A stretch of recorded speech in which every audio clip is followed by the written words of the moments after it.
Hello, Chef here. It's getting a bit late. It's almost 10 o'clock. So I need to try to make this short or just go fast.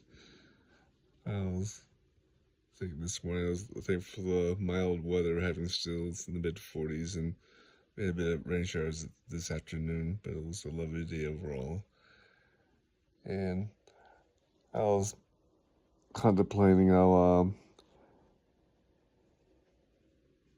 President Nelson's life, and I was feeling inadequate at times while the example he showed to us, and perhaps perhaps my own small humble way, I can too give me the service of the Lord as he was. President Nelson and others in a position of authority have shown me that wisdom takes work. From this life, I see it's not all about meaning well, but doing well. Must be like him and not allow distractions to lure me away from doing what's right at that time. In my little role as the secretary of the Rose Quorum, I can do some good from my sphere of influence and responsibilities. And I was reading the verse in Helaman saying, "O ye fools, ye uncircumcised of heart, ye blind and stiff-necked people, do ye know how long the Lord your God will suffer you, that ye shall go on in this your way of sin?" The Nephites were still of the covenant. I mean, many of them, I'm sure, had particular covenants. They were circumcised and also were even baptized at one point. But nevertheless, their hearts were far from God. And there's an old saying I was looking at. He who picks up one end of a stick picks up the other. Two ends of a stick. When we perform an action, we automatically accept the natural consequences of that action, knowingly or unknowingly. One of the great challenges of this life is to be true to our future selves, to make decisions today that will result in good outcomes tomorrow. It's easier for our future promised happiness and or security begin up for a mess of pottage for the here and now. We need to make choices with eternal perspectives, or as President Nelson said in his talk a couple of conferences ago, think celestial.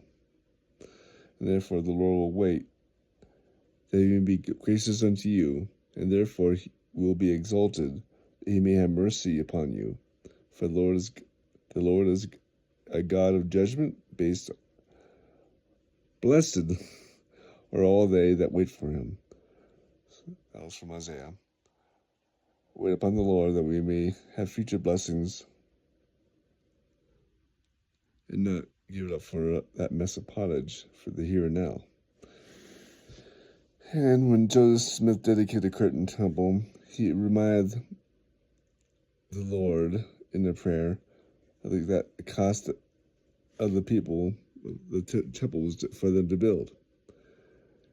We read in that section 1:9, verse 5, he says, "For thou knowest that we have done this work through great tribulation, and out of our poverty we have given up of our substance to build a house to thy name, that the Son of Man might have a place to manifest himself to his people." Sometimes I hear somebody saying this Kirtland Temple was more of a preparatory temple. They didn't have these temple ceremonies as we know it. But there's a difference between the ceremony and also being endowed with power. For the saints were indeed endowed with power through this temple, building the temple. True, did not have the ceremonies, but just going through the ceremony of a temple covenant ceremony does not make you endowed. It's like there's no taking out your endowments. That's through your turning to the Lord, you're endowed with power.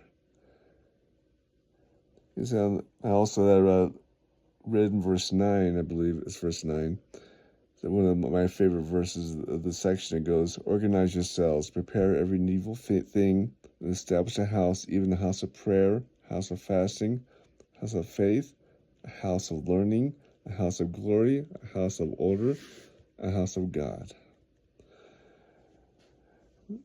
There are few saints at this time still, relatively few numbers of them, like a couple thousand, I think, a couple 3,000.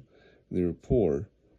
In their desperate poverty, the Lord commanded the consecration of resources and energies to building this house of the Lord, the temple at Kirtland, Ohio. And I was reading about the dedicatory services that day. They lasted 7 hours. Sidney Rigdon gave a mighty talk lasting 2.5 hours on just a few verses of I forget where it was on, just a couple verses.